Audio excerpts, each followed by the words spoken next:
sur la littératie de données dans des organismes, notamment dans des organismes publics. Est-ce que, Jean-Noël, tu peux nous en dire un peu plus? Absolument. Donc, merci beaucoup de l'invitation, premièrement. Et c'est aussi, il faut que je le dise, c'est grâce au gouvernement du Québec que j'ai eu la chance d'être subventionné pour pouvoir venir ici et partager avec vous l'expérience de Nord-Ouvert et plus précisément de vous parler de Budget citoyen, qui est un simulateur budgétaire en ligne. Donc, avant de venir à Aix-en-Provence, j'étais au Digital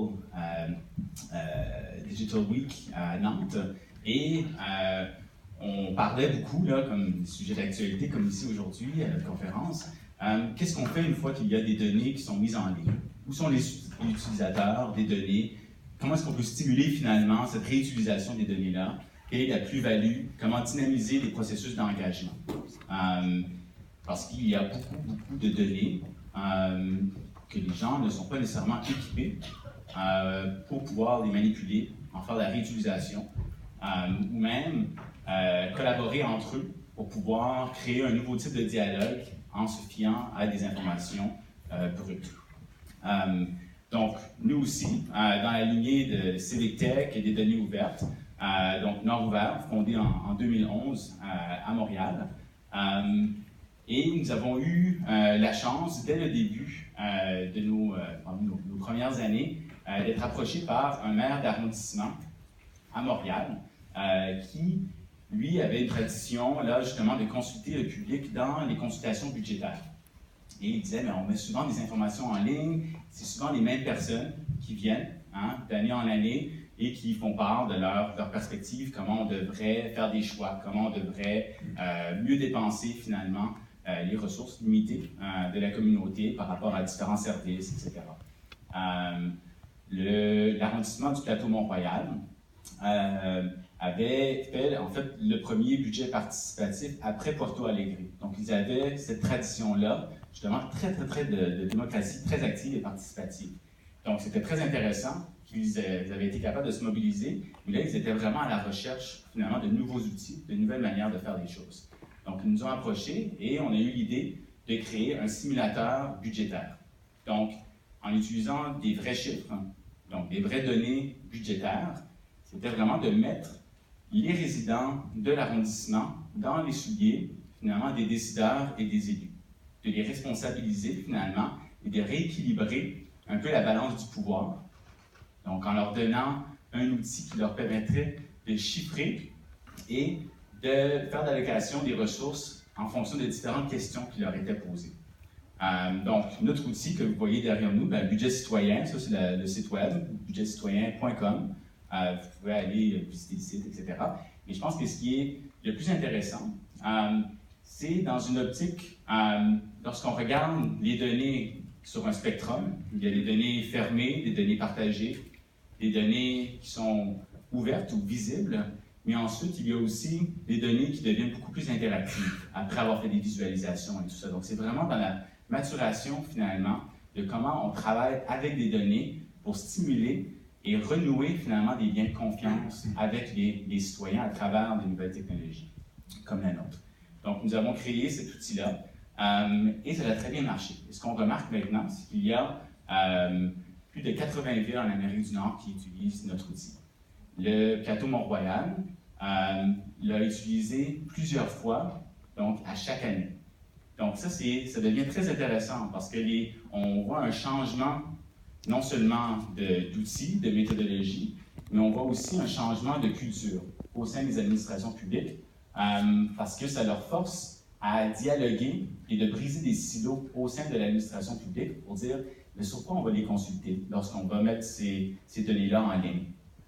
Et là, on parle des choses très concrètes et ça fait du sens qu'on parle de villes qui veulent consulter autrement parce que les services qui sont gérés par les villes sont les services et les données qui sont les plus près des citoyens. On le sait bien ça. Et c'est par les villes que le mouvement des données ouvertes s'est vraiment enraciné à travers le temps. Donc, la matière première devient finalement le fil conducteur pour énergiser ce nouveau type d'engagement citoyen.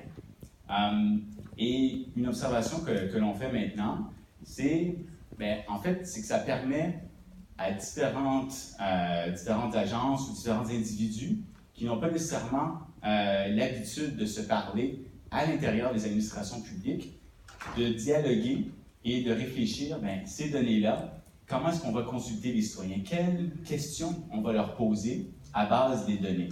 Donc, il y a cet élément-là de briser des silos organisationnels au sein de l'administration publique et en revanche d'engagement citoyen.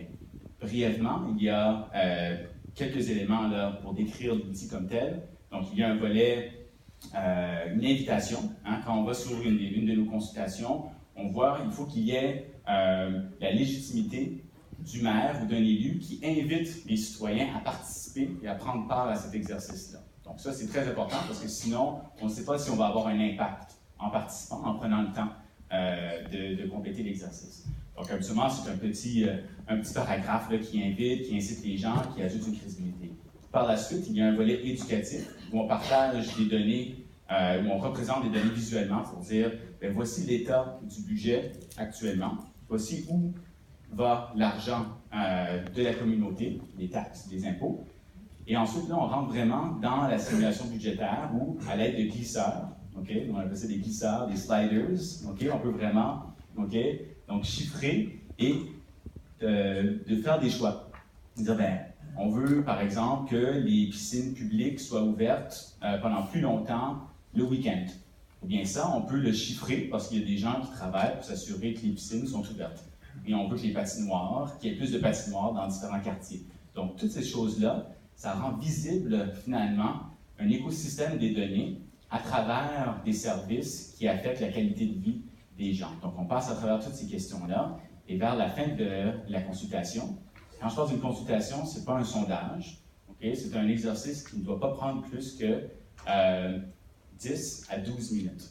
Et nous, on imagine vraiment de l'usager typique qui, lui, attend l'autobus pour s'en aller au travail, au boulot le matin, et qui attend l'autobus et tout ça, et ben, il est sur son portable, et puis ensuite, il peut avoir l'expérience significative et réelle d'une consultation budgétaire comme celle-là. Et à la fin de l'exercice, eh bien là, on récolte des données pour apprendre à connaître, peut-être un code postal, par exemple, ou bien peut-être d'autres, du feedback sur l'exercice comme tel, si la personne a aimé l'expérience. Et ensuite, par la suite, le répondant peut soumettre son budget et le partager en ligne dans les médias sociaux pour inciter les gens, finalement, à non seulement voir les choix qu'il ou elle a fait, mais aussi de pouvoir, finalement, inciter dans ces réseaux les gens à participer aussi. Et dernier mot, il faut équilibrer son budget. Hein? On n'a pas le choix d'équilibrer le budget, parce que sinon, eh bien, on n'est pas... Il faut avoir les mêmes attentes des citoyens, comme on l'a dans nos propres familles, avec nos budgets familiaux et tout ça, des élus et des responsables qui prennent des décisions en réunion. Merci beaucoup. Oui, toute petite question très rapide. En France, souvent les gens qui s'occupent de l'open data ne sont pas forcément les gens qui s'occupent de la citoyenneté, de la vie citoyenne, du contact avec le public, etc. Est-ce que ça a créé, est-ce que c'est la même chose au Québec? Est-ce que ça a créé de la rencontre entre ces deux mondes? Effectivement. Donc c'est l'engagement citoyen à travers le numérique, à travers les données brutes, pour développer des nouvelles interfaces, des outils comme ceux-là. Donc oui, effectivement, ça change finalement le dialogue et ça change la culture au sein des administrations publiques. D'accord, très bien. Merci beaucoup, Jean-Noël. Merci beaucoup.